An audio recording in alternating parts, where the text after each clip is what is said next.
RTP. El siguiente punto de nuestra agenda, siendo las 8 horas con 46 minutos, le damos la bienvenida a la doctora Jimena Garzón, exministra de Salud. Con ella hablaremos sobre el estado de ese sector crítico del estado ecuatoriano. Y empezamos, doctora, con esta pregunta. Algunos preguntan, más bien, si la salud está en crisis. Yo le pregunto, ¿desde cuándo podríamos decir que está en crisis? Buenos días, César. Muchísimas gracias por la invitación. Un gusto, como siempre, estar aquí.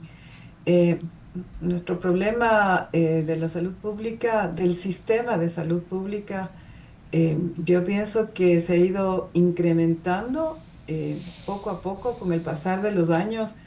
Eh, Creo que hace aproximadamente 10 años ya había un problema en el sistema de salud que se fue agudizando durante la pandemia, por supuesto, cuando colapsaron los hospitales con pacientes COVID y por el sistema de abastecimiento de fármacos que tenemos. Recordemos que los hospitales se abastecen por históricos, pues a partir de la pandemia, como se estaban abasteciendo únicamente con fármacos para tratar pacientes COVID, eh, cuando salimos de la pandemia de una manera tan efectiva, eh, pues muchos pacientes estaban en lista de espera, no habían podido recibir tratamientos durante 2 años porque no había dónde recibir tratamientos. Así que sus problemas de enfermedades crónicas como diabetes, cáncer, insuficiencia renal y otras enfermedades que se van agravando sin tratamiento, pues se han complicado hasta el llegar al punto que estamos ahora.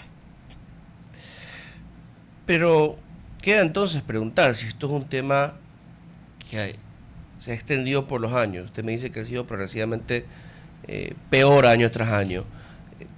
¿Por qué no lo hemos podido detener? ¿Por qué con tanto tiempo solamente se ha agravado? Usted me dice, por ejemplo, que las compras públicas son difíciles. Yo creo que hemos intentado distintos mecanismos ya, tanto en el MSP como en el IES, que en teoría es autónomo. ¿Por qué no funciona nada? Primero por el cambio constante de autoridades. Definitivamente es imprescindible que haya una cabeza en un ministerio que dure más de un año y medio. Y eso es lo máximo que en los últimos años ha durado un ministro de salud. Cualquier intervención de salud pública tiene que ser sostenida, eh, lo dice las publicaciones científicas, 7 años para poder ver resultados. Y si nosotros tenemos una cabeza de un ministerio o no tenemos cabeza en un ministerio que dura nada, ¿cómo podemos llegar a tener los objetivos? Es decir, yo puedo ser una persona que conozco de la salud pública, que sé de administración de sistemas de salud, que sé cómo funciona el sistema de compras públicas y la administración del sistema de salud, la administración pública del sistema de salud, pero si no tengo tiempo para implementar todos los planes, los objetivos y cumplir con los indicadores que he trazado, y cada vez que cambia un gobierno, cambian de estrategia, botan a la basura todo lo que dejó planificado el ministro anterior, y en el mismo gobierno, cuando cambian las autoridades, vuelan todas las cabezas de todas partes, tanto dentro del ministerio, en planta central, como también en los hospitales, los distritos, las coordinaciones zonales y ahora pues a nivel provincial. Entonces nada funciona. Si yo Doctora, no tengo datos, si yo no tengo continuidad. No, pero ahí eh, me toca entonces hacer otra pregunta brevísima.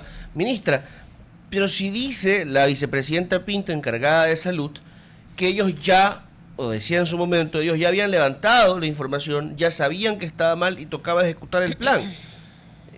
Y yo entiendo que en el pasado se han paseado el vicepresidente Borrero en el gobierno de que usted fue parte, se han pasado presidentes, vicepresidentes, ministros, diciendo ya hice el recorrido, ya hemos levantado la información y al final se escucha lo que usted me dice ahora, es que realmente todavía no sabemos qué ha pasado. No es la postura no, todavía sí de la se sabe. vicepresidenta Pinto, pero ahí Se terminamos. sabe, se sabe perfectamente la condición, la situación se tiene un diagnóstico exacto de lo que está pasando en el sistema de salud. No hace falta más diagnósticos, por supuesto. Nosotros sabemos que se tiene que implementar un sistema electrónico para poder monitorear qué es lo que pasa en las unidades de salud a nivel nacional. Queremos saber qué inventario tenemos, con qué medicamentos y dispositivos médicos se cuenta a nivel nacional, pues tenemos que tener un sistema electrónico interconectado que permita monitorear lo que está pasando a nivel del país.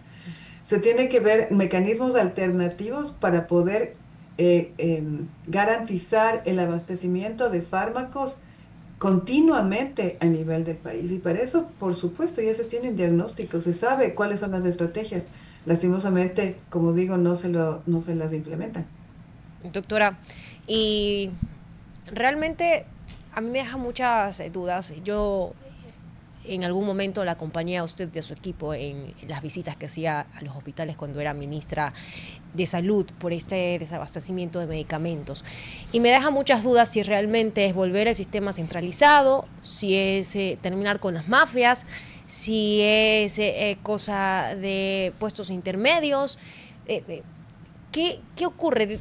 Ya César hacía un poco el diagnóstico que se ha venido dando y usted lo reafirma, es casi siempre lo mismo. Pero ¿cuál es la solución inmediata? Porque sí, mientras nosotros estamos hablando de la salud afuera en los hospitales, hay gente que literal se muere por falta de atención. Entonces, ¿qué hacemos?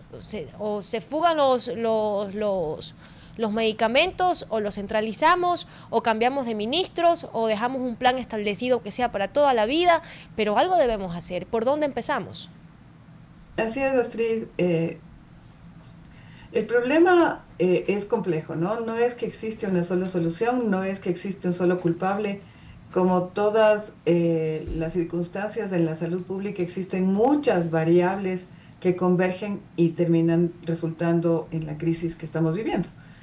Y una de esas, como dije anteriormente, es la falta de información. ¿Cómo usted va a evitar que haya fuga de medicamentos o que se compre lo que no se debe comprar y que existan en unas unidades más medicamentos que no se necesitan y en otros medicamentos que sí necesitan esos medicamentos simplemente no existen? ¿Cómo se puede saber cómo distribuir, cómo comprar, cómo abastecer si no tengo un sistema de información que me permita saber qué es lo que tengo realmente? Ahora, toda la información que se lleva en el Ministerio de Salud acerca del abastecimiento de fármacos y de insumos médicos se lleva en hojas de Excel. ¿Cómo se puede enterar a nivel central? ¿Cómo se puede centralizar una administración si a nivel central le llega la información que le envían desde las diferentes zonas del Ok, país entonces, por hojas de Excel? exministra, perdón, pensemos en cómo se vería el sistema que usted propone. Eh, Códigos de barra para que el sistema autónomamente diga aquí está en este momento tal medicina, cómo supervisar que el inventario no desaparezca a medianoche, no se me ocurre la manera, qué tipo de control tenemos que tener sobre los bodegueros, qué forma de detectar anomalías en el número de digamos, de médicos presentes o personal presente o ausente en cada hospital. ¿Cómo se vería este sistema que va a trascender las tablitas de Excel que se usan hoy en día? ¿Y cuánto costaría implementar en dinero y tiempo? Nosotros tenemos maravillosos desarrolladores de sistemas en todo el país. Y solamente pensemos en las cadenas de supermercados que tenemos o de farmacias que tenemos a nivel del país. Ellos ya tienen sistemas electrónicos que pueden monitorear qué producto tienen, en qué parte, en qué local. Usted, por ejemplo, si se va a comprar un par de zapatos en una cadena de ropa deportiva, ellos saben qué producto tienen, en qué parte del país y cuándo le pueden traer para que usted retire su producto, ¿no es cierto? Eso mismo se debe hacer en el sistema de salud. No es difícil. Yo recuerdo que cuando yo era ministra me donaron. Corporación La Favorita me donó un sistema de inventario de fármacos. Incluso nos apoyaron con desarrolladores para que adapten el sistema de este sistema que era para los supermercados para que pueda ser utilizado en el Ministerio de Salud Pública, pero lastimosamente, como le digo, todo lo que uno hace para avanzar llega otro gobierno y borra y va de nuevo. Entonces, no se avanza, simplemente no se puede. Pero en su caso, ¿Cuánto cuesta? exministra, perdón, usted salió en mayo del 22 y el presidente Lazo salió en octubre del 23. Luego vino el doctor Rueda, creo. ¿Qué pasó Bueno, ahí? ¿Por qué no ellos también, ellos continuaron? siguieron desarrollando, siguieron desarrollando porque nos habíamos trazado un programa de implementación de este sistema en el cual primero teníamos que hacer un inventario físico de lo que realmente constaba en cada una de las coordinaciones zonales, y eso es lo que nosotros estábamos haciendo. Recuerdo claramente que cuando yo salí en julio del 2022, ya habíamos levantado información en la coordinación zonal 8 y se siguió levantando información en las otras coordinaciones zonales para poder implementar el sistema. Lastimosamente también José Ruales también salió con el gobierno del presidente Lazo y el plan no se siguió ejecutando. Nosotros incluso habíamos estudiado la implementación de un sistema electrónico que permita interconectar no solamente los subsistemas de salud, es decir, IES, ISFA, ISPOL, Ministerio de Salud Pública, también interconectaba al CERCOP, interconectaba al SRI, interconectaba a las aduanas, para nosotros poder saber qué es lo que está ingresando como fármacos al país, cuántos impuestos se estaban pagando por esos fármacos. También se interconectaba con el Ministerio de Finanzas. Eso nos propuso una empresa chilena, recuerdo claramente. El costo que ellos nos habían dado era aproximadamente, para este sistema enorme que le estoy diciendo, ¿no? Era de aproximadamente $60 millones. Y ¿Una vez o anual? No, una sola vez. Ok. Y se implementaba en 5 años para poder Ok. interconectar todo el sistema de salud, Ok. historias clínicas electrónicas, inventarios, justamente lo que usted dice, el registro de personal, la asistencia del personal, interconectado con el Ministerio de Finanzas, interconectado con el Exministra, sector, nos quedan 2 minutos. interconectado con las aduanas, Me parece etcétera. interesante lo que me está diciendo, pero yo siento que hay algo que nos faltaría ahí en ese sistema. El trabajo con el ARCSA, ¿y por qué se lo digo? Porque ellos son los que generalmente detectan toda la medicina que se pierde de los inventarios del MSP y termina vendida en farmacias y tiendas en medio país. Es lo que pasa en la Bahía de Guayaquil, es lo que pasa en los mercados de Quito, es lo que pasa en todos lados. Aparte de la medicina trucha que entra, que realmente son píldoras con azúcar y que la venden como que si fuera algo real. Aparte de la medicina adulterada, aparte de las cosas naturistas, estas que ni siquiera tienen un registro. ¿No?